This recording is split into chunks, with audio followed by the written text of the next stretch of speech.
Alcohol was a thief of my happiness. I let him in and made him my friend. I went to him for comfort, and he gave it, temporarily.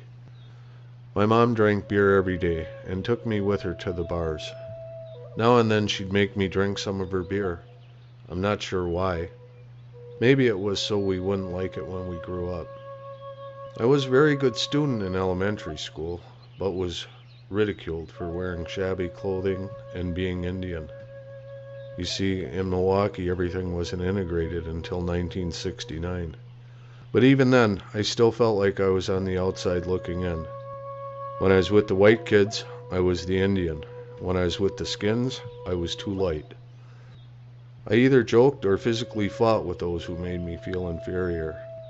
In my report cards, my teachers always checked that I had behavioral problems. Instead of focusing on my straight A's, my mom would sit me down and ask me over and over, for what seemed like hours, "Donald Francis, why are you such a bad boy? Why can't you behave?" Seeing my mother drunk, I said to myself, I'll never drink. In junior high, rebellion took over and things got worse. I would do anything to stay out of school. I'd hang out in apartment hallways, laundromats, in the library, any place to stay warm. At age 14, I started to smoke pot and cigarettes. During the mid-70s, I started doing LSD and other drugs. I also started drinking a lot. I hung out with older kids who had cars, money, drugs, and alcohol to help me escape.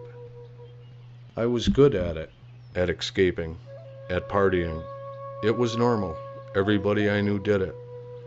Yet, there was still that voice inside of me saying, "Hey, I thought you said you'd never drink." This led to 20 years of a horrible life filled with drunkenness, violence, and guilt. My life sucked, big time. I wanted out of it, but didn't know how. One day, while in court, a lawyer asked, "Do you have a problem with drinking?" "Well, this is my 8th DWI. I think so." He handed me his card. "If you want help, I can help," he said. After that, I got popped again. Another DWI. This time I reached out to the lawyer. I asked him, "Do you know a good psychologist? Because I think I need psychological help." He chuckled and said, "If you stop drinking, all your troubles will go away." I thought, no way. Just to quit drinking? I'm in too much trouble. A few weeks later, I started attending meetings while in jail. 90 meetings in 90 days. When my first son was born, I started thinking that I didn't want him to go through the same hell as I did. It was a strong motivator to quit. A month into my sobriety, while I was walking around the city, I heard a voice say to me, loud and clear, "Hey Don, you don't have to drink anymore." That blew me away. I stopped and thought, wow, I don't have to drink anymore?